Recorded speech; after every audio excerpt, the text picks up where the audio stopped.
Hello and welcome to GoFamFitsTV. We're your host. I'm Taylor Hoball. This is Zach Schmidt. What's up, dude? And we're going to be taking some time every week and discussing how to become a better father, a better man, and a better person overall.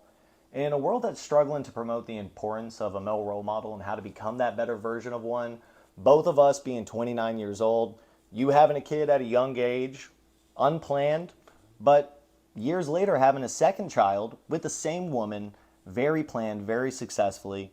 Me, I'm now with my wife for the last 7 years. We've been married for the last 2 years, and we're really wanting to have kids now. But we are both terrified in the world we live in, the struggles to come on how to actually raise that kid to just be a kid and, become this amazing adult with the proper guidance from us. So with our different perspectives, our upbringings, and what we want for our family, we're going to start diving deep on hard questions and what it takes to become that better version of a man. And hopefully along the way, we can help some families figure out a lifestyle that fits for them too. So let's get into it. Let's do it. Episode 1, take 1, only take, cut. It's action, actually. Action! Action. There we go. Yeah, dude. So let's dive right into it. I want to talk a little bit about myself. Give you the opportunity to let people know a little bit about you as well. So we've been best friends since we were 12. That's something we know a lot about each other on. So that's going to be a big factor into how we get to learn and grow off of each other during this whole process. It's going to be really nice. Yeah, we definitely know each other's backgrounds to the point that if I see you bullshitting a little bit, or if you see me bullshitting a little bit, we can definitely call each other out on that. Exactly. Well, that's a good thing. Not a lot of those people that you can keep in your circle like that. So this will be really, really good experience. Yeah, when you talk about keeping your circle close, this is the circle. We have outside circles and friends, but when it comes to the actual secrets, circle. Right. Yeah, so let's dive right into it. So we've been, like I said, best friends since 12. Before we kind of got together and knew each other, we had different types of childhoods. Mine was very, very bad. I grew up in a very drug-riddled kind of area, and my parents were very much into drugs for a very long time. Yeah, and that was when you were a real young age. Real young age. So, we were homeless for a little while, lived in a van with 7 people, 5 boys, and 2 parents. So we struggled. Yeah. So I know what struggle is like. I know what having to go through hardships is like.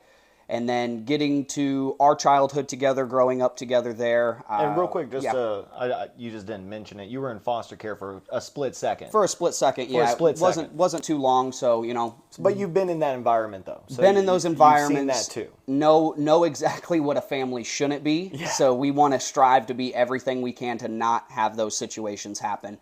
So when we became friends and started to grow together and learn a lot of new things together, we got to experience each other's families, how we went through things. Your dad was a very big role model in my life and taking me in at the age of 16 when I was kicked out of my house for being a shithead. He was also a role model in my life. That's very interesting. We share that. We share that. Randomly in common. So we had some very great people in our lives that have been able to push us towards this. Once we turned 18-ish, 19, me and my now wife, we had our first kid very unexpectedly. We moved to Florida, moved to where my grandparents live. They are pretty successful people since we were kids. They were kind of the people that kept us off the streets when they could. Yeah, so they definitely helped you out when they could. Exactly. In those moments when your mom was letting them actually help you out. Exactly. Yeah. So, it's tough as a parent trying to accept help from anybody, so I can understand that. And I don't want to say, your mom did, your mom and stepdad did come to a better environment. They turned it around. Yeah. They definitely turned it around. Don't get me wrong, they still partake in the pot, maybe a little bit of pill taking sometimes, and that's because we found them, we caught you, and we used them too. Yes. But they had a house. They lived right down the street from an elementary school. They both had really good jobs. They weren't always doing that, but definitely from a young age. But it was when you walked into it, though, it was pretty dysfunctional, even in that nicer house environment. Now both having better jobs, but still participating in all the alcohol. Yeah, very abusive type of household. I think I remember when you and Alan were spending the night at my house, and my mom came running in from the garage screaming, crying, and was like asking us as 13-year-olds to help her because my Yeah. stepdad was about to beat her. So it's like, How crazy. crazy is that for of an children to have yeah. to experience? That was the most embarrassing moment probably of my lifetime. Yeah, Never yeah. wanted to have friends over. So we're going to discuss how to not be in those types of households where your friends, your kids' friends want to come over. They want to spend time with the cool parents. They really enjoy you being that kind of dad and that kind of mom. So Don't make a scary scene for your kids. please And don't. their friends. Please don't. So moving back to the story here, I apologize, got off track. Yeah, I just wanted to bring that up. You're good. You're good. So my grandparents, very successful people. They've kind of always been in money. So me and my wife wanted to move into that situation around them to surround ourselves with success in hopes that we would find it too. Yeah. Didn't really work out. We ended up having to ride through a really bad hurricane. And after that, we were like, you know what? We're going to go back to Texas. Yeah, what was the hurricane called? Hurricane Michael. It destroyed Panama everything. City. Destroyed everything. And you had a wedding. The venue got destroyed a couple weeks before the wedding, and somehow they found another venue that did not get destroyed that actually looked very beautiful, a little outside. But man, it turned into a beautiful wedding. He turned it around in 3 weeks. My wife did everything. Yeah. Let's give her all the credit. That is, wife made it if any beautiful. ladies ever need some advice on wedding planning, my wife will help. But it looked like a war. I remember going down there for over there for your wedding, and it looked like a full-on war zone. Awful. I mean, was worst experience I've ever gone through. Crazy. That's another thing. If you loot, we will shoot signs. Exactly. Everywhere. That's something else we can cover and talk about too. Like, what do you do in that situation with your family and your community when a disaster happens? We're 'cause you experiencing lived through that. Yeah, we're experiencing stuff like seeing it in Maui right now and these types of things. God bless those people there. That is just bless everybody in Maui. that is just awful to see. But it's those types of things where we need to know as a family and as a so bad unit, for those people. as a community, absolutely.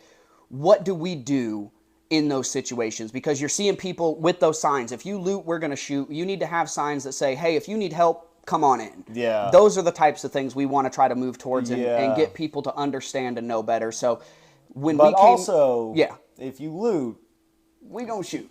there might be some people that might shoot. We do support our Second I mean, Amendment. we We definitely- live in Texas. We're not- Let's I be mean, honest. let's be honest. If someone walked into your house and was like, because you had all those crackheads living across the street from you that were Yeah. constantly asking for help, and you had to get to the point that you were like, guys, y'all don't pass this borderline. Yeah, it got crazy. because it was scary. You constantly saw fights out there, drug uses out there, fire pits in the front yard. Yeah. Because it was middle of November. Yeah. So it was a very cold Oh, time. I mean, she's out there hacking away at all the bushes and stuff with a machete. So it's like you got to approach those situations with caution. What do you do to keep your family safe in those situations? Those are going to be perfect things that we're going to be able to talk about. Life experiences that some people might not ever think is going to happen to them because you see it on TV. And that was me and my wife for the longest time. That's never going to happen to us. Gosh, that sucks. That's so horrible to see, but that's never going to. And then it happens, and you're so beyond yourself and have no idea what to do. So we have to touch on those perspectives for sure. I definitely want to talk about that.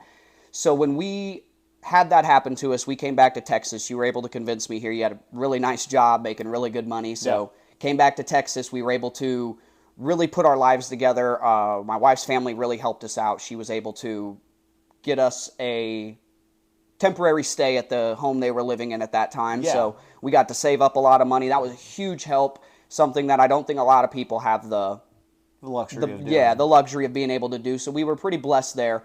We bought our own house, put us in the position to successfully have that second kid. Like I said, that first one we had at 19 years old, that was completely unexpected. A lot more of a struggle. This guy was working three jobs, a sandwich shop, a restaurant, a title company. I got into real estate. I got into mortgage industry. It's you could never find the groove at that young age, especially you didn't have the luxury of finding a quick career because you're also I just need to focus on family, on this kid. Yeah, I had to provide financially. So that's because I also want to say real quick, he's never known his father. Never. I know you haven't said that yet. I don't know if you're going to. So I think the importance of consistently being that guidance for your child is a huge factor to you. I've always seen that. You've always tried to be an amazing father, a non-abusive father, non-verbally abusive. And I think that stems hardcore from just this giant urge to never have your kids not know the great person you are. Yeah, exactly. It's unfair for a child, and personally, it's unfair for a father to not give yourself the opportunity to present you to an individual and change their lives. I mean, that's the whole perspective you get of it as a father, and that's one of the things I love.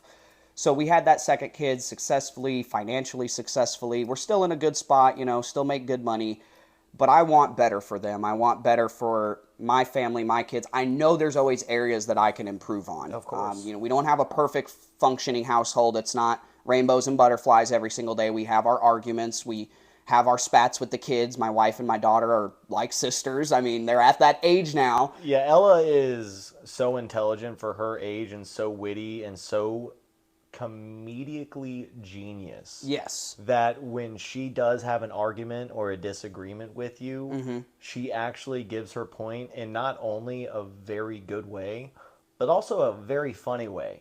So it makes you want to punch her even more.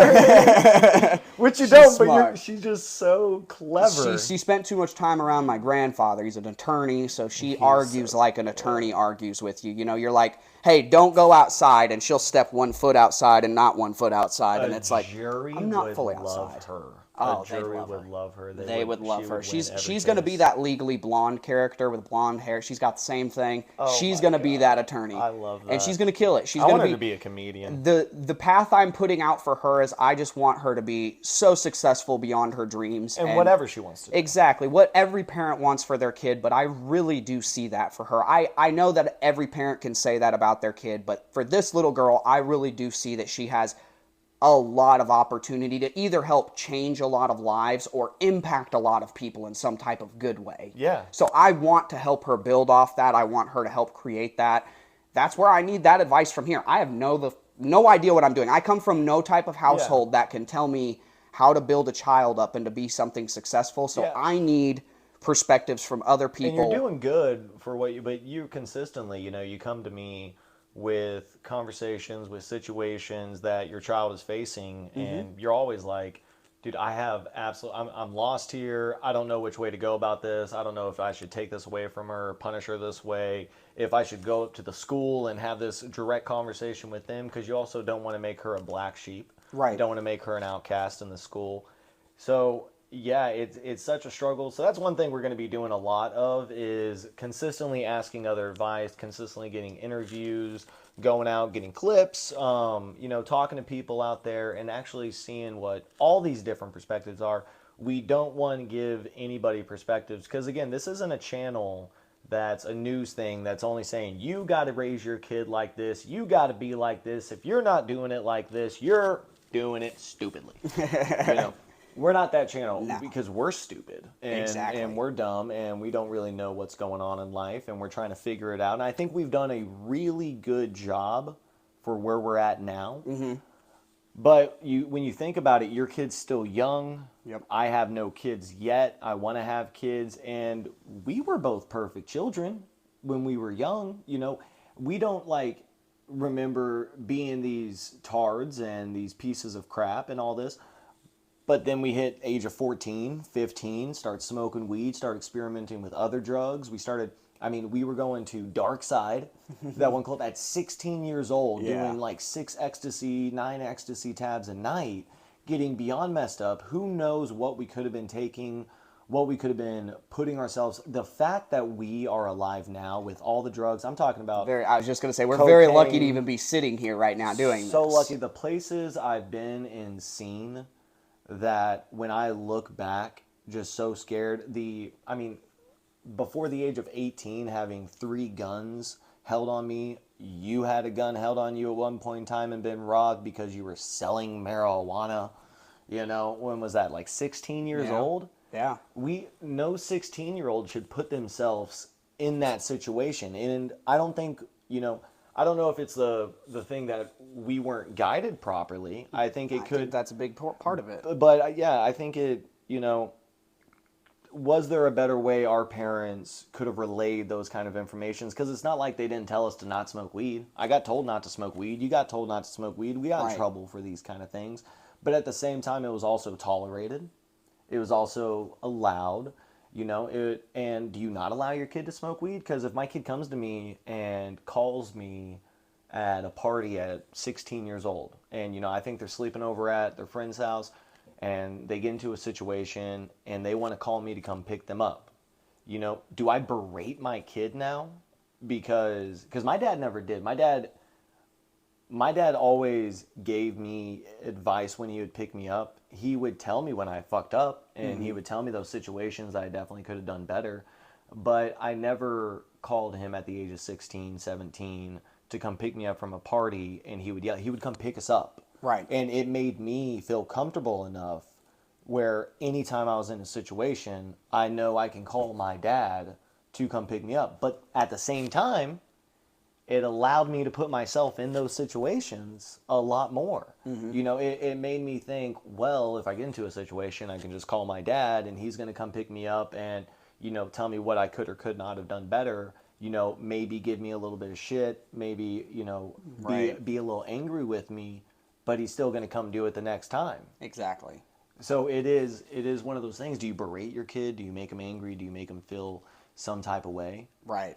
So yeah, those are a lot of the things we want to be asking parents consistently, because I don't want to be an over managing, protective, micro everything that you do, constantly looking at your phone, constantly give me this, constantly give me that.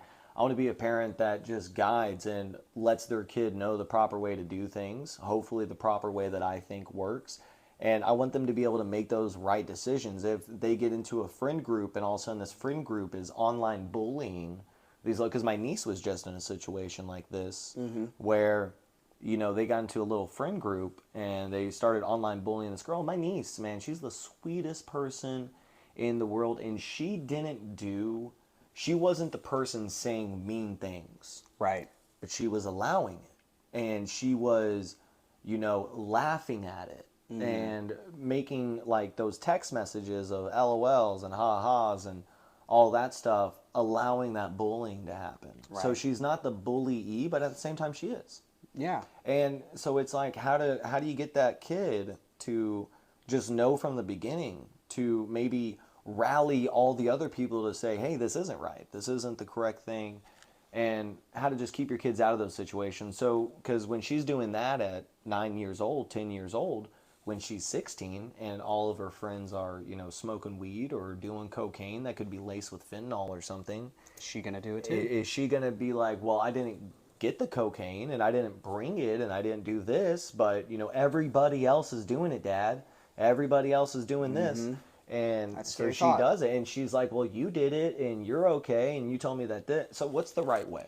And I think I think those kind of questions and so many more is why we had this idea to start this kind of podcast, because there's a lot of things out there that tell you what you have to be and who you got to be, and I think it's one of those things. I don't think it's right for anybody. You know, I don't think there's one way that's correct for everybody. So we want to bring several different perspectives. Exactly. A lot of different. Like, would you not agree that, you know, we have our ways, but we try to constantly evolve. We try to constantly change ourselves to be better, and we're not married to any opinion. Right. You know, we want to figure out the right way. Yes. Yeah, you would say. I would definitely agree with that. We need more people on the same path as that as well, just able to be willing to grow. I think for a long time I feared a lot of change. I think a lot of people probably feel the same way too.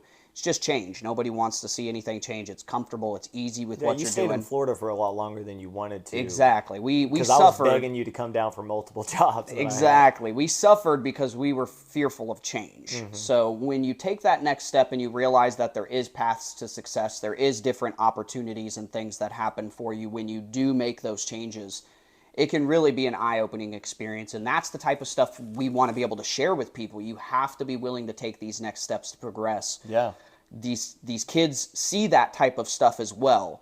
When they watch their parents come home from work every day, sit on the couch, watch their television shows, eat their dinner, lay everybody down for bed, and go to bed for the night, the kids get into that same mindset and system. Oh, well, every day is just the same. I'm going to go to work, I'm going to come home, I'm going to feed my kids, I'm going to go to bed, we're going to watch our TV shows, whatever their routine is that they have. So if you have different things, opportunities, changes that you make, you will see that same impact for kids. That's the goal I'm hoping to try to see out of this. And maybe I'm wrong, maybe I'm right. That's the experience I want to be able to share with everybody. Yeah.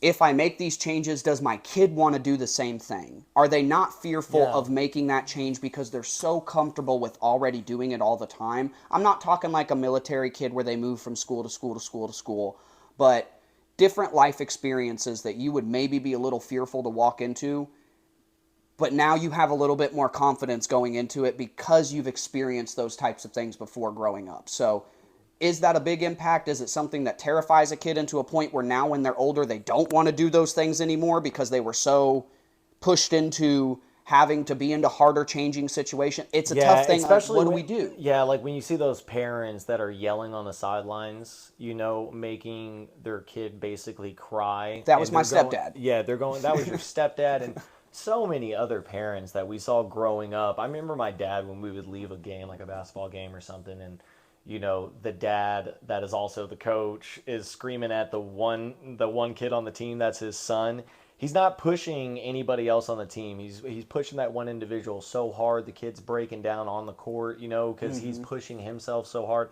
I don't think that's right. And a lot of time those kids do turn out to be amazing athletes. But, is that the correct way to do it? Because I look at it like, and I don't know if I'm right or wrong about this, but I look at like Patrick Mahomes' dad. They seem like they have this beautiful relationship, this amazing thing going on, and I think a lot of it was his dad was just more of an inspiration. His dad played baseball, and I think his dad let his son, because he didn't push him into baseball. He wanted to be a baseball player like his dad, but he realized football was the thing, and his dad's like, "Yo, go get it." Yeah. And he really guided him and still helped him along the way, but did it in this. And same thing with like Steph Curry. I don't think his dad, was like, you gotta do this on the side. You're going to play NBA. You're going to He was like, I'm going to let the coaches take care of it, and I'm going to sit back and enjoy my son grow, and anytime I need to be that guidance for him, that advice, I'm going to be there. And look how amazing those two different individuals are. And I love that you just brought that up because I feel like that's exactly what I just said. Yeah. I want those changes for my kid. Mm-hmm. Your kid is used to you being that guidance. But if a coach comes up that they don't know as well and they're trying to teach them and your kid just comes and looks at you like, Dad, what do I do? Yeah. Listen to your coach. Yeah. Go experience that different type perspective. of perspective and opinion. He probably knows way more than I do, kid. Exactly. So just like Patrick Mahomes' dad, his dad was a baseball player. There's going to be those coaches know so much more about football. So he's going to sit back and enjoy, but he still was a major star, a major player. Kept him in that same good mindset. Yeah. You want to guide your kid with that type of ideal and mentality, but these other changes and these other people that you have to bring into your community, into your circle, because like we always say, it takes a village to raise a kid. Yeah. I mean, it's going to be those other people that you have to make sure that they are giving one good advice. That's one thing we want to touch on too, is how do you bring the right people around? And how to keep your kids knowing what might be the bad advice. When someone's blowing smoke up your ass, Exactly. You want your kid kind of at a young age to be like, I'm going to go ask my parent about this real quick and make sure this is or isn't true. Because at the same time, you still want to know what your kid's doing and learning. And know what? This brings me to something we were talking about earlier. I was talking about saving it for this. You brought up the time in days that you actually get to spend time with your kid to be able to educate them compared to the whole time of the day. Just on an average person's life. I just wanted you to get more into that. Because I never thought about it that way. It blew my mind. It blew my mind and scared me. Yeah, so me and my wife sat down the other day because, we're in this mindset now that we want to focus on creating this better family and this better lifestyle. It's not that it's a bad one now, but it can always be better. Mm-hmm. And I took 24 hours and I said, well, let's figure out how we can figure out what's going on in our kids' lives and how we can spend as much time with them to get this done. So on an average weekday that we have to both go to work, kids go to school or daycare or whatever it may be, so, you're going to sleep 8 hours out of that day. Mm-hmm. We'll knock that out of the way right there. You got 8 hours out of the day, so you've got 16 hours left right there. Okay, well, we all go to work. I mean, in today's society, it's very hard for them to have one stay-at-home parent, unless you're that successful. So 9 hours out of your day is now gone working or going to school for the kids. So we're left with 7 hours left of your day. Yeah. So my wife did the math, and we did the math. She gets home at 5 o'clock. We try to have the kids in bed by a reasonable time, 8:30, 9 o'clock. We have that routine with them to make sure they know like I said, we're trying to break that mold. We don't want to be in that, hey, you kids, routine, come home, eat your dinner, go to bed. We want it to be a change and things to be different. So we realized what we've been doing. Yeah. She gets home at 5 o'clock, picks the kids up from daycare. Luckily enough for me, I work at home. So if I'm not done working, at least I'm already there. So there's no kind of drive that, I'm without being with family. So I Yeah. have that blessing. Not a lot of parents do. So 5 o'clock, she gets home, gets everything done. Think about it in the days that we have to get home, bathe the kids. She takes a shower from getting home from work. We get dinner ready. They do their homework. We get them in their pajamas. It's 6:30. Yeah. We're laying them down by 8:30 at night. We have 2 hours where we can really sit down and actually listen to what they have to say, talk about what I would say most parents on average are going to get 2 to 3 hours out of a 24-hour day. 2 to 3 hours that they get to sit down and actually talk to their kid. Figure out what their kid is learning in school, what they have heard. Apply your influence to them. Yeah, apply what you're trying to figure out and just see what your kid's learning. 3 hours. And then also, just to spend time with your kid doing something creative or doing some fun, watching a movie that they want to watch together. I mean, especially with school, you got to get to your kid to bed at a decent time. Like you said, you get your kids to bed right around 8:30 every night. Yeah. I mean, that's a regular time for a 9-year-old. It should be. And yeah, you think about it, when you get off work, sometimes you work late. Yeah.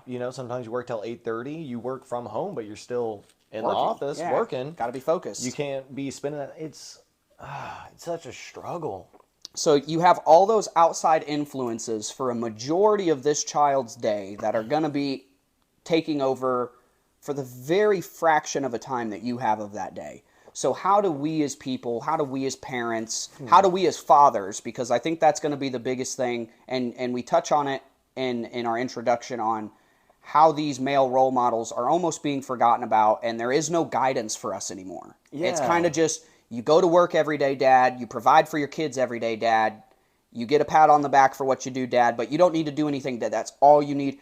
Well, no, there's some kind of mold we have to break here, because I shouldn't just get 2 to 3 hours a day with my child. Yeah. I should have 5, 6, 8, a full day if I want to. And I don't think people understand that so much, because, you live in this world now that is so much, a woman has to consistently be working, a man has to consistently be working, and the kids have to be raised by other people. Yeah.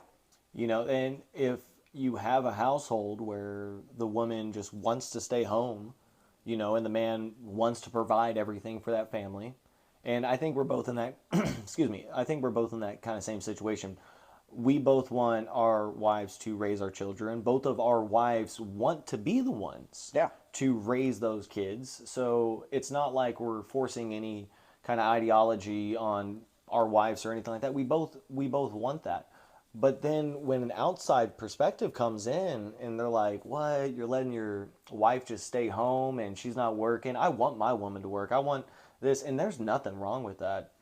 But I just don't understand why that has become such a bad thing. Yeah. Why is it a bad thing that I personally am so okay with working those 12 hours a day, those 9 hours a day, to hopefully get to a point where I only have to work 3 hours a day, 4 hours a day, maybe 3-4 hours a week, and set myself up to provide for my family. But in the meantime, I'm going to grind. I'm going to work as hard as I can. I'm going to put myself in positions that may be uncomfortable for myself, so I can make sure that my wife has more of an influence on my kid than what this society that's so divided. No one can get anything straight. No one can figure out anything. You hear this, you hear that. You don't know what it is. And with kids at 9 years old now, everybody having phones in their hand, you don't know what they're listening to all day. Yep. So I would rather my wife be there when it's on the top of my kid's mind, when she sees a video, about something political or racist or, sexual, whatever. They come to you. They can immediately come to me and be like, hey, what does this mean? What is this? What's going on here? Instead of running to a teacher, or running to a friend consistently and asking this question, and maybe that person has a very different style and way of telling your kid that might be a little bit more blunt for their age, or might be a little bit too complex for them to even understand at that age. You don't want them understanding that yet at that age and thinking about that kind of stuff like porn. And you don't want your kid thinking, if your kid's a boy, you don't want them thinking that his penis is supposed to be going into a vagina at the age of 5 Right. or at the age of 6. You don't want them thinking about that, because when kids are young and they're playing house and they're like, oh, well, my teacher said that penises go into vaginas if you like each other, if a boy and girl likes each other. Well, I like you, Christy, maybe we should do this. And they're just sitting there. That happens, and it's gross and it's disgusting, but they would never even have that concept. They would never even think about it if it wasn't pushed into their brain at such a young age, when they're just molding. And they're this little bit of clay that hasn't even figured it out. Sometimes they think they're a freaking turtle. They put a pillow on their back and they're walking around their house and they're like, "Mommy, I'm a turtle." And you're like, "Stop being a turtle." And then you're like, "All right, baby, it's dinner." And you're like, "Come on, let's eat." And you're like, "I only eat lettuce." Whoa, because I'm a turtle. I'm a turtle. Exactly. You don't want to be like, "Know what, baby? If you're a turtle, you're a fucking turtle. Let's get some tape. Let's make that pillow on your back permanent. Let's go get you a little cage to let you sleep in and everything." So story time. Actually, I'm really glad you touched on this, because as a parent, I have experienced something like this. So I think you know where you're going. You know where this is going. So my kid at school, she was in the pre-K kind of. Keep saying this. Keep saying. Oh, okay. She was in the pre-K school, and so what she did is, pre-K, doing the after-school program, they have the little teachers and everything in there.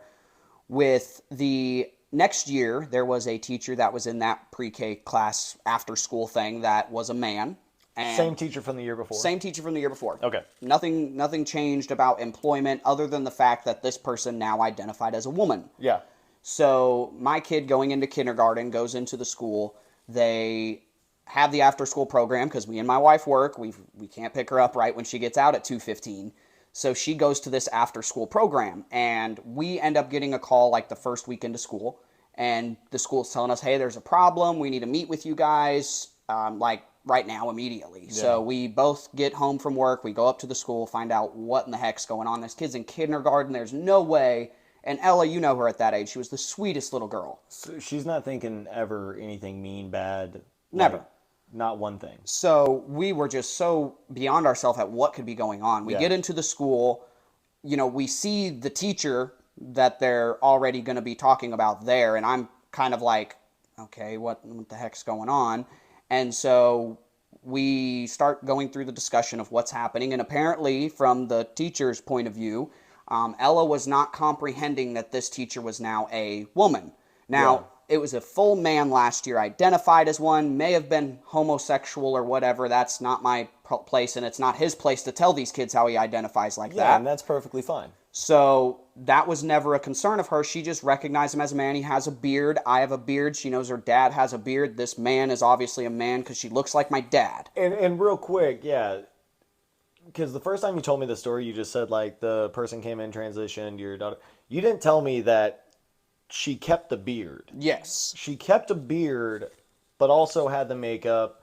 And just identified as a woman. I mean, at that point, you kind of feel it's a little bit more draggy. I don't know. I don't want to say... It's not my position to tell a person how they feel or how they're going to identify, so I'm not going to argue with them about that. But how are you going to tell a kid, like, just because I have a beard doesn't make me a man? Well, you were a man last year, Mr. Blah, blah, blah. Exactly. Well, I'm a woman now. And didn't he, like, kind of try to get her in trouble? Yes. He was... A 6-year-old. Yes. He was recommending to the school at this time that if it continued, that they kick her out of the after-school program, which I'm like, well, then this is going to completely mess up our lives. Like, I would have to get off of work early. My wife would have to get off work early to come pick her up at 2 o'clock in the afternoon, because they get out of school super early at that age at kindergarten. They don't keep them very long. So we were so pissed. I mean, just honestly, all I saw was red at that point. So I just started basically threatening them, like, we're going to bring the news into this if you guys want to. I'm sure they would love to do a story about how this is happening. Because they gave you no confirmation. They gave you no update. They didn't, before the school year started, like, hey, we had a teacher that did transition. Just let your kids know about it, because at your kid being 6 years old, I don't feel like you're trying to have that discussion. And maybe this is me being naive. Maybe nowadays you have to have that discussion at 4 years old or 5 years old, which is so weird to me, because I remember my aunt explaining like gay people, which I have so many gay friends, it's beyond belief. I love gay people. I really do. I love lesbians, gays. I don't even care. They party amazing. I love them to death. With that being said, though, I remember my aunt explaining to me, and I think I was like 10, 11 the first time I understood gays. But it's because I saw it and I was like, what's going on here? It was more on TV, and I was I just figured it out for myself and then asked the questions. And I think that's how it's always been, in a way. Like, you tell your kids some stuff, you let them be aware of some stuff, but you don't throw everything in their face at very young ages, because at the same time, I don't want my daughter at 5, 6 years old, or my son at 5, 6 years old, the one time he plays with Barbies, being like, am I possibly a girl? Because me personally, I was in my room with my sister, and my older brother was too, and we would be building Connect sets and then also using the Barbies as the characters in the Connect sets. Right. Because my Transformer needed to marry Barbie. But I'm playing with Barbie, and I remember having thoughts, or like putting on your mom's dress or something. And is that going to happen? And you walk into a room, see your kid in your mom's dress, and be like, oh, you're going to be a woman. Well, remember when we were growing up? And start asking those questions? Yeah, we're perfect examples of that. We were growing up. We had a really good friend, Chelsea, that lived next to the street over from where you lived. And we went over to her house all the time. Yeah. And what did we do? We would go into her house, and man, we would raid that chick's closet. We used to put on her clothes. We used to wear her clothes. That was more comedy, though. It was. It was for fun. It was for a laugh. But it's for the kids. But it's the same thing in today's society, where if a dude did that in today's society, everybody would be like, they hype it up like, I don't oh know my. If that's true. I don't. Yes. It depends. Well, no. I think if they did it in the way we did it in that format, because it was funny. We did it so our nutsack would hang out in the shorts, and people would be like, ah. And we were also 14, like 15. Exactly. But never once did we have the thought process through that, like, I'm going to be a woman. But I'm talking about younger. Like, I remember like walking around the house at 7 years old in my wearing your mom's heels because it was so funny. because you wanted to see what it was like. But I mean, but that doesn't mean you're going to be a woman. I don't want parents walking in the room and being like, oh. And by the way, guys, this is not a transgender show. This is just a situation that he faced, and his kid felt like she was in trouble. Yeah, she felt like she did something wrong because she didn't understand. And the fact that I feel like personally the teacher tried to get her in trouble because she couldn't understand and comprehend what he was trying to say or she was trying to say, it really ticked me off. And it's, it's like, I want my child to be able to understand these things from my teachings and guidance, because... Yeah, and you want them to have those outside perspectives, but not to feel like they're being attacked the first time they experience it. Because it's not your job to bring your kids around certain type of people, no matter who they are. Like, if I don't want my kid to experience what a crackhead looks like, you're like, hey kid, this is what a crackhead looks like, and I'm just letting you know, if you ever see one, be around them. You're not going to drive your kid out to freaking Harry Hines and be like, hey, you see that? All right, go get close. I want you to talk to him, ask him a couple experiences. That's not what I'm supposed to do. Right. And I'm not comparing crackheads to people that do this. I don't know. It's one of those things that you just don't want your kid to feel attacked. Right. You don't want your kid to feel in trouble. You just want your kid to be like, okay, hey, you got it wrong. You didn't know. That could have been my fault. This could have been me to blame for not bringing this up to you sooner. Because nowadays you may experience those things, and it's not your fault because you see someone and you're not totally sure. Because I've seen a lot of, Latina males that are definitely men, but when they have the long hair and their faces are shaved, you're like, are you a woman? And you're like, nah, man, I just play the guitar. And you're like, oh, okay, the hair fooled me. Right. But you don't want your kid to feel like they can't, misgender or misdo anything. and feel like, okay, hey guys, this is just a learning experience. You know, you don't want them to feel at 6 years old by their teacher, someone that's supposed to be a big guidance in their life, that now they did the wrong thing because they've never experienced it before. Yeah. Yeah, that person could have done a lot better of a job. Well, they ended up getting moved to a different school. You know, they Oh. took the Catholic Church approach to it, and Oh. and we're like, yeah, we'll just resolve the problem by acting like it never happened. The old Catholic Church resolve. Yeah, so that was a very interesting experience that we had to go through. But other people, I'm sure, have gone through similar types of things. So that's where we want perspectives and ideas on how can we approach these situations. Yeah, how do you talk to your kids about it? Because don't go into it seeing red like I did, because I'm lucky I didn't say something or do something that I highly regret. Yeah, I think and you me were and my just wife... mad that your kid was berated Yes. for not understanding something she's ever been a Exactly, part of. exactly. You know, I'm not over there trying to throw hands with anybody or something Yeah. like that, but I was visibly upset about this. Yeah. And so having my wife there was definitely a big thing. That was like, hey, calm down, you know, let's figure out what we need to do. Let's talk She's a about little bit it. more cool and collected. In that situation, she was. Luckily one of us was, and that's a big part of what we want to talk about through everything as well, is having a sturdy ground. Yeah. Somebody has to be able to be that foundation for the family structure, or you will not. You'll slip, you'll slide, you'll crumble. It's not fun. Yeah, and like a big thing that scares me too, you know, that kind of stuff right there, just with your kid feeling like they did something wrong. And especially with the giant influence in social media, every kid getting younger and younger. I mean, we had MySpaces at 12 years old. Right. But now it seems like kids are having, you know, Facebooks, MySpaces at 10, 8, 9 years old. They're in these school group chats. They're in Robloxers and everything like this. And all these things, they can constantly get influenced. They can constantly be even bullied more. And you see the suicide rate of children Getting lower. getting lower and lower. In age. In age. Yeah, not in numbers. Getting higher. In numbers. Way higher in numbers and younger in numbers. Like, I heard about this kid that lost a Fortnite game.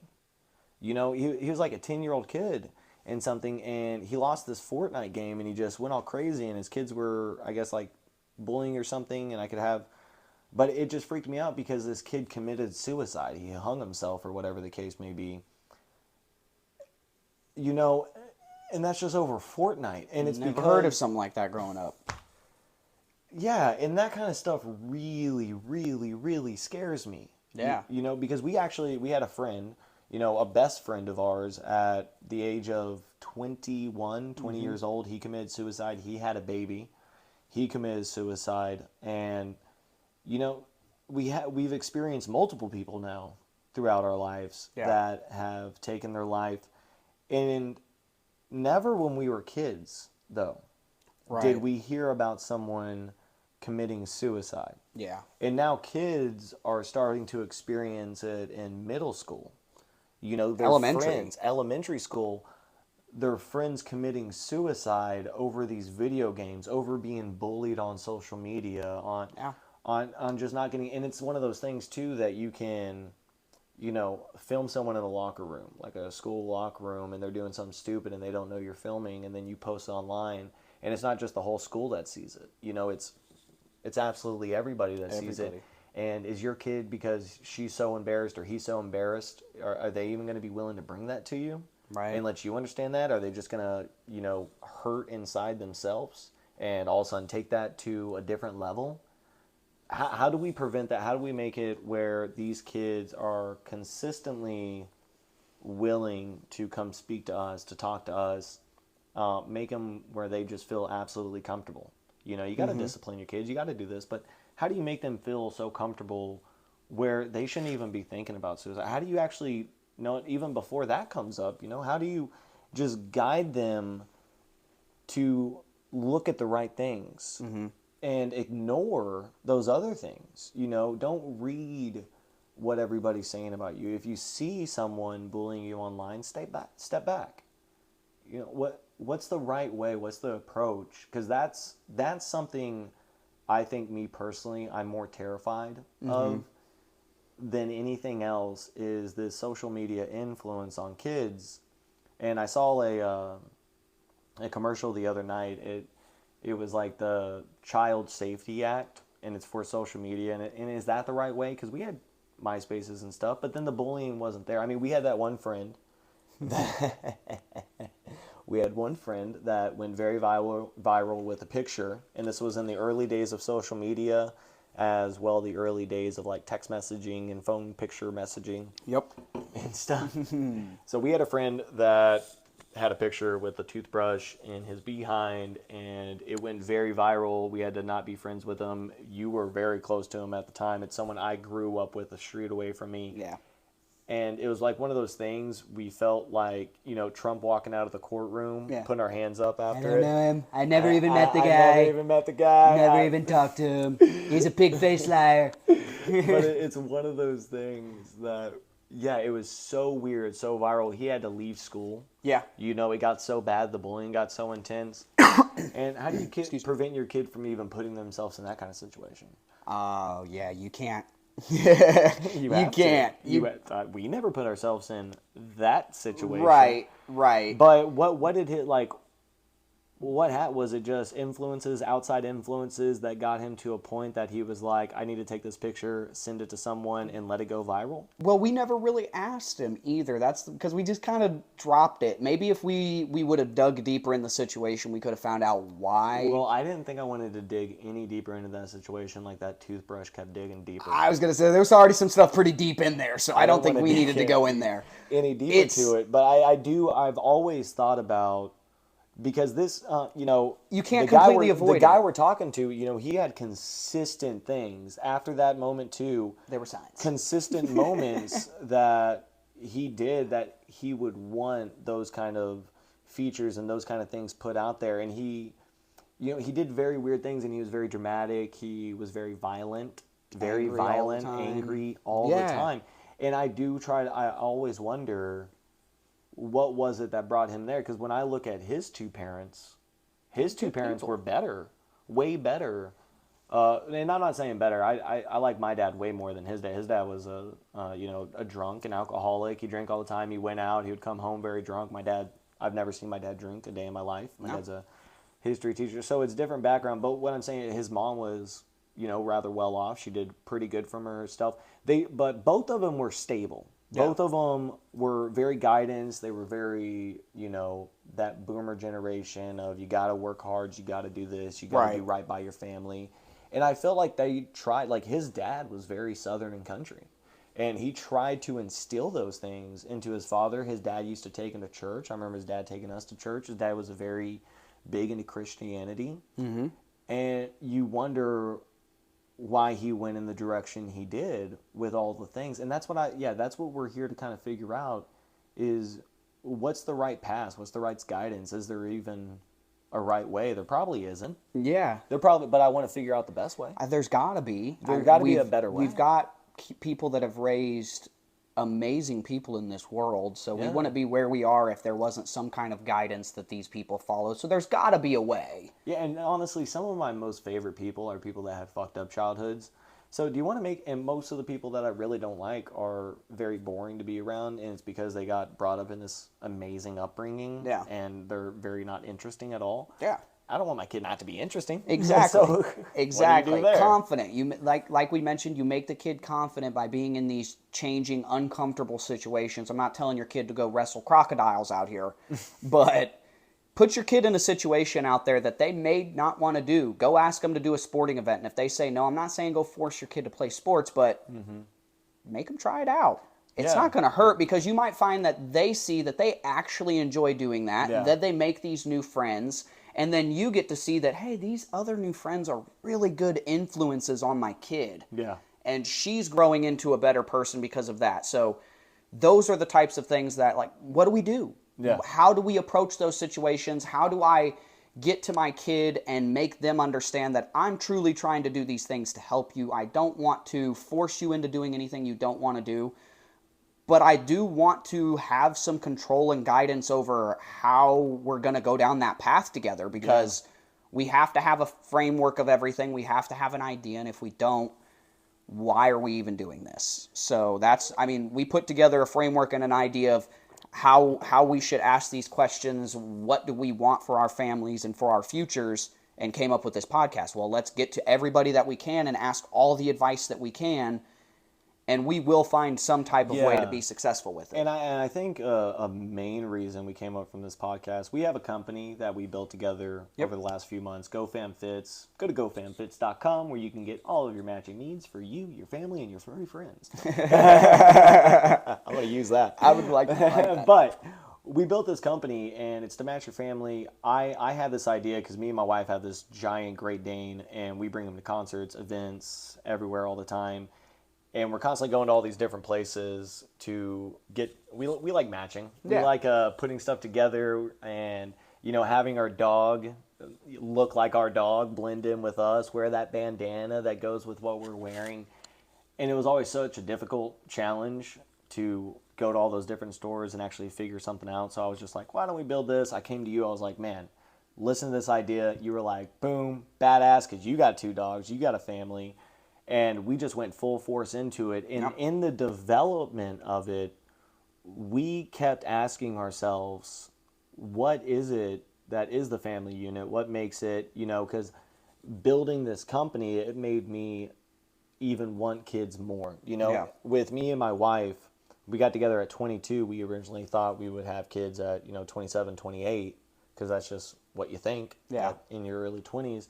And then when we actually decided, like, yo, this is, this is my partner. This is who I'm going to be with and everything. And we actually started discussing kids. It went from 28 to, 31. And then every year that we got older, it went to 32, 33, 34. And at first it was, are we even going to have kids? Because it got crazier and crazier. When we first got together, it was pre-pandemic, pre-Trump, pre-everything. Before the world got weird, that's when we got together, and that's when we first started talking about it. And now it's got very weird, and now it's like, do we even have kids? And you hear so many millennials, people our age, Gen Z, they don't want the kids. Yep. And I think that's a little bit of a disservice. You hear a lot of people like Patrick Bet-David, Elon Musk talk about how, the decivilization or depopulation of America is actually a really bad thing. Yeah. And you see it maybe coming up with China, with how old their population is and how many kids they did not have at one point in time. And I don't want that to be our generation. And I honestly do believe to save this world, leaders of this world need to produce leaders. Yeah. If you're a leader, if you're an individual that is trying to be better, that wants to do something with their life, you should probably be the one having the kid rather than the person just trying to collect welfare and having multiple kids to get more checks. Exactly. And you don't want people that don't want any guidance for their kids to have a crazy amount of kids. I'm not saying don't have kids, but know what you're getting into, know what you're doing, and be willing to sacrifice your time to make that kid a much better individual. Yep. So now at 29 years old, making this company together, this idea of having a kid is so strong. Yeah. We both sat down. We had a really strong conversation, really heart to heart of, when should we start trying? What do we need to do? I am very fortunate in the fact that we haven't had those experiences of oops or, having that kid at a young age with her. And if it happened, I would have loved both of them in every single moment, but we're fortunate. Yeah. In the fact of that, and now we're trying to plan. We're trying to we've been always in apartments. We enjoy living in apartments. We enjoy that type of community, but now we're very done with it. So we're trying to plan what kind of house, what kind of community, what schools, how do you figure out the right place to move to, the right way to have that kid. Mm-hmm. And it's actually really terrifying. Yeah. Yeah, I'm figuring it out every single day, how much scarier and scarier the more and more we want it, how much more terrifying it is to do it. Yeah. And I think it's, a lot of the time people are just like, oh, you'll figure it out. You just have it and there's the kid. And you've said that before, you just figure it out. And you do. Everybody does. My brother did. You did. I know so many people that had a kid unexpectedly, and they're doing absolutely amazing jobs. Mm-hmm. So I'm not saying to not plan it out. But yeah, it's just, do you just figure it out, or is there a better way to plan about it? You know, how, because we've had the conversation, what do we do if our kid gets like this? Like, she's not pregnant, she's not anything yet. And we're already having those conversations of, you know, if this happened in our kid when she was 4, what do we want to do? Because we want to have a clear understanding. Right. I don't want to get into it and if something happens with the kid and she's saying this and I'm saying this and my kid's confused and we're having these outside influences that make the kid even more confused, when we could just both be on that same page. You know, what are we doing here? How do we figure this out together? How do we guide our kid properly so she can understand it? She doesn't feel like a fuck up. He doesn't feel like a fuck up. And they just, you know, they grow from it. They learn lessons from it. And that's the big thing, because a lot of the time when I was a kid, I remember fucking up. You know, I remember doing something, and we were all kids at one point in time. I promise. I think everybody was. Let me know if you weren't, though. Yeah. I would love that perspective. But I remember getting berated, man. I remember getting berated. I remember getting yelled at, and I would ask the question, why, all the time. I'm a big, you gotta ask questions to get the right answers. I'm still this way. But, you know, my parents were not a lot of time the people that were willing to explain the whys, and instead it was like, it's this way and that's the understanding, drop it. Yep. You know, you'd hear the drop it and you'd see the little, sorry, Dad, I'm going to do this. You'd see a little, drop it. That little tongue thing he does. Yeah. And you're like, okay, but why? You know? Yeah. But why is it this way? Why can't it be this way? And then I hear him talk now, and I hear how he was as a younger kid, and he did the same thing. He would find loopholes, and he would find ways to work around things, and he kind of still does it now. But when trying to guide me in certain situations, it was this way. Yeah. You know, it was this way. It was this way. So I do try to figure, I don't know if that was the right course or the wrong course. What is it? That's good advice. Comment below. Let us know.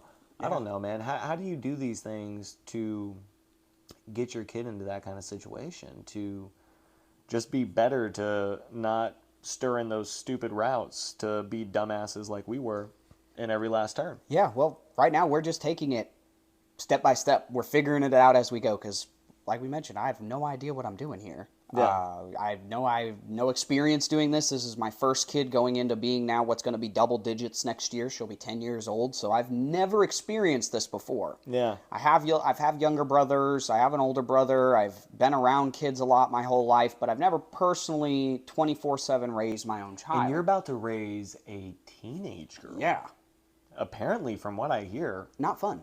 that's the hardest. That's not fun. And I'm going to be young. I'm going to be young myself, so there's still a lot of opportunity for me to grow as a person. Yeah. So I want to make sure that I don't just focus on growing one of us. Like, I don't want just her to grow and then me to stay in the same position, because she probably also wants to see her father grow and be successful, not just stay left behind as she gets to go up and be successful. Yeah, and you don't want to show your kid too, like, because you've moved around from jobs a lot of time, and we've always done this, where we'll have a job that's successful and then we'll find a job that's even more successful and we'll move over to it. Yeah. You know, that's what life is.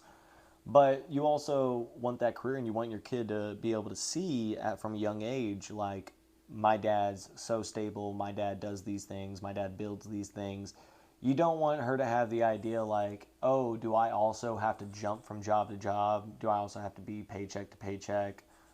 You know, what can I do to be better than that? You don't want your kid like constantly questioning your actions. You just already want your kid to be seeing that example from the get-go of what to do, especially now that she's getting in her teenage years. That's because for me, I can barely remember shit From childhood. From the child. It's the teen years. But from 13 up, you know, after my parents divorced and my mom moved away and everything, that's where I can really start, because it was a big thing, you know? And that's when you can really start remembering all those situations where it just got, you know, harder and harder and harder in life as you as a teenager to understand things, and now you're realizing how the world actually works, and you're like, what the fuck is going on with all this? That's tough. And it scares you. I remember, you know, I dropped out of high school at 16. My mom went through a crazy mental state, and it put us as a family in a lot of things. She did a lot of things that probably weren't correct, you know, and she has problems. She suffers with bipolar and other things. She has Crohn's. She's always been on medication. She's always been Right. one of those moms that kind of been a little bit of a ghost mom. She's doing crazy good now, but through the childhood, she was a little bit of a ghost of a mom. Yeah. You know, someone that when you go talk to her, you're like, is this a zombie or is this my mom? I don't know. So, where was I going with that? I don't know. No. But with that being said, I remember being a 16-year-old dropout and all of that happening, you know, and I started realizing how the world actually works, and it's not a fair place and it's not good. And I started getting very suicidal. I started getting very heavy on drugs. I was not a fun person to be around. And I was 16. Yeah. You know, where at 16 your biggest problem should be, Lindsay just broke up with me and I'm crushed. It shouldn't be, my mom's doing all these things to me and the teachers don't know about it. So I just look like this bad kid, and I don't know. It's like, how do you avoid all these things? How do you avoid your kid as a teenager too? Not just as a young kid and guiding them. I think it's even more important than getting to that teenage years, because that's when they have to be on social media or they're a black sheep. And I don't want to say they have to be. You see some, like my wife has never had social media. Her other sister has never had social media. They both have never had, and they don't want it. Yeah. She shares my account. She opens it up. She uses it. She does whatever she wants to do. But she has never herself wanted to post herself, do any of those things, flaunt anything, nothing like that. So, and I kind of sometimes feel that fortunate. And I'm like, how do I get my kid like that? Yeah. How do I get my kid to not even want the social media at such a young age and more use it as a tool growing up, maybe older, use it more as a tool. Yeah. Because this social media outside influence is scary to me. I like it. I like social media. I like getting on it. I'm a victim of it. I try to do it as little as possible.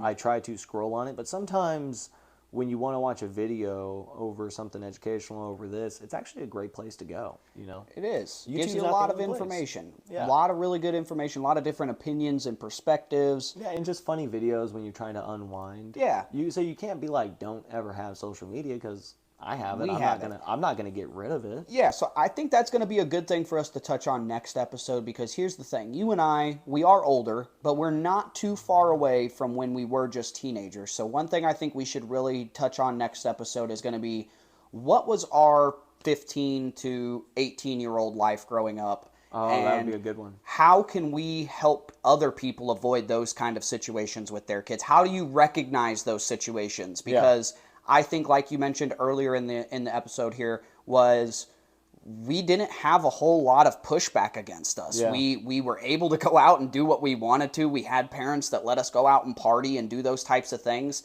And did it set us up for success today? Yes. Yeah, because it gave us how to actually grind and how to sell, because we had to sell our opportunities as a young kid. Maybe we got a lot of that out of our systems earlier. But I think there was a lot of things we maybe missed out on as well because of the things that we decided to do between that age. Yeah. So we want to be able to, I think that'll be a really good touching starting point next episode, is teenagers. We're going to talk about, what is a teenager like in today's society? What do we remember as just a short time ago? What was as our being experiences and how much different it is from when we were kids to what people are probably going through now. Exactly. And then we can touch the base on, I'm about to have a teenager. What do I do to prepare for this? Because you got to be prepared for battle. If you are not, you don't have your sword sharpened and your iron ready to go, that kid is going to run all over you. Yeah, so if you're a teenager out there listening to this, maybe some of our experiences when we were younger, because a lot of them were very hard to go through, but also relatively funny. You know? We had a lot of good times, a lot of bad times. I mean, I think about my childhood, though, and I've never thought about it in this, like, terrible, bad, I wish that didn't happen kind of way. Because if I always can remember way more funner times, way more good times. And don't get me wrong, some of those fun times were probably situations that could have killed me very easily. Oh, yeah. But it's like, there was definitely things I look back on and I'm like, damn, I can't believe that happened. I can't believe I actually went through that, lived through that, all those kind of things. Exactly. So yeah, that'll be good stuff. Yeah, I think we can definitely give a good perspective on that, and maybe just try to go out, get some other perspectives. As well. So we'll figure that out. Yeah, man. I think I don't know what time it is because I actually don't have my watch on for some stupid reason. But what time is it? It is 10:50. It's 10:50. All right, guys. Well, know what? Right now, one of us still have an actual day job. We still got to be working. We still got to actually make money while this is trying. So make sure you like, comment, give us advice on things you heard here today. Let us know. How do you prevent your kid from these social media influences? How do you talk to your children about everything they're going to be seeing, like, the transgender thing that happened? And, I got a lot of friends that are transgender, that are gay, that are this, and I like them all. It's just, how do we go about telling the kids, telling the children the right ways to look at it, the wrong ways to look at it? And these are all things that I think are going to be constant topics on what we do, how to, in male society, how to just become a little bit of a better male, because there's so little talk, so little importance on that. And that's something we want to bring up, is how to just make ourselves better. So comment below, give us advice, like, share if you enjoyed this podcast today. And yeah, let's just get out there. Let's find a lifestyle that fits. Again, guys, thank you for joining us here at GoFamFitsTV, a lifestyle that fits. Let's get out of here, man. Have a good one, guys. Thanks so much. All right, bye.